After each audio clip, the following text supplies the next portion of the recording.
রামিসা বাচ্চাটাকে পায়ুপথে রেপ করা হয়েছে। এত নির্যাতন করা হয়েছে যে সে জায়গা ফুলে লাল হয়ে গিয়েছিল।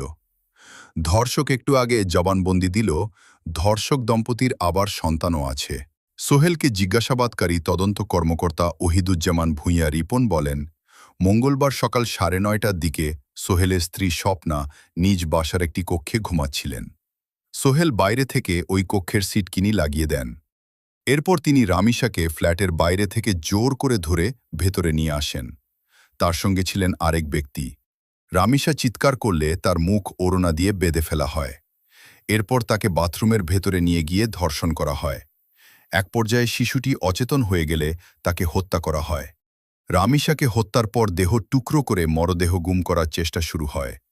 এ সময় রামিসার পরিবার ও স্থানীয়রা বাইরে থেকে বাসার দরজায় ধাক্কা দিতে শুরু করে।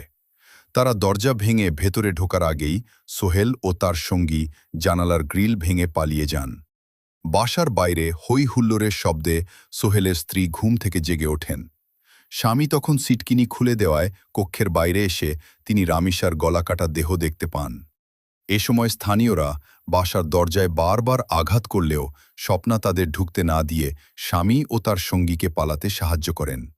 একজন নারী সন্তানের জননী হয়েও কিভাবে এমন ক্রিমিনালদের পালাতে দিলেন সেটাই অবাক করা বিষয়।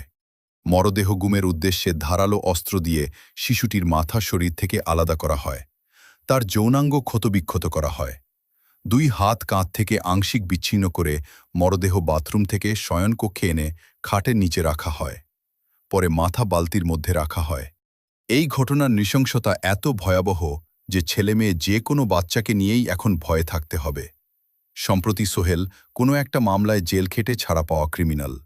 পরিশেষে এটাই বলবো, নিজের বাচ্চাকে আগলে রাখুন, কাউকে ট্রাস্ট করবেন না। রামিসার মা বাবাও হয়তো প্রতিবেশীকে ট্রাস্ট করেছিল তারও বাচ্চা আছে দেখে।